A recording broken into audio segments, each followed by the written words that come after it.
ফুটবলে আমরা অনেক ধরনের প্রেডিক্টর দেখতে পাই। এখনকার সময়ে এর মাধ্যম অনেক। এখনকার সময় মানুষের প্রেডিকশন, এআই এর প্রেডিকশন এগুলো অনেক কিছু কমপ্লিকেটেড হয়ে গিয়েছে।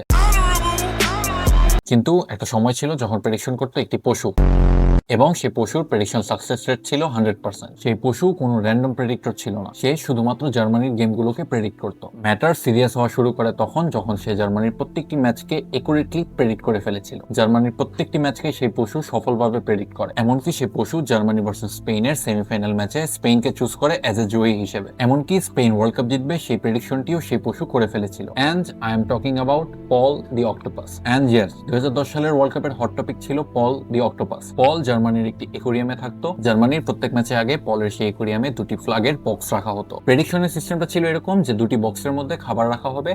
পল দ্য অক্টোপাস যেই বক্স থেকে খাবার খাবে সেই বক্সের নেশনই পরের ম্যাচ জিতে যাবে। এটাই প্রেডিকশনের সিস্টেম ছিল। এবং ম্যাটার অফ স্ট্রেঞ্জ যে পল দ্য অক্টোপাস 8 বার এই প্রেডিকশন করে এবং 8 বারই তার প্রেডিকশন 100% রাইট ছিল। তখনকার সময় মিডিয়া পাড়া, বুক মেকার সবার জন্য ছিল এটি একটি তাণ্ডব এবং অবাক করা বিষয়। অ্যান্ড ম্যাটার অফ সরো যে 2010 ওয়ার্ল্ড কাপ শেষ হওয়ার কিছু মাস পরেই ঠিক সেই বছরের 26শে অক্টোবর 2.5 বছর বয়সে পল দ্য অক্টোপাস মারা যায়। অ্যান্ড এরপর থেকেই পল দ্য অক্টোপাস একটি মিস্টিরিয়াস বিষয় হিসেবে থেকে যায়।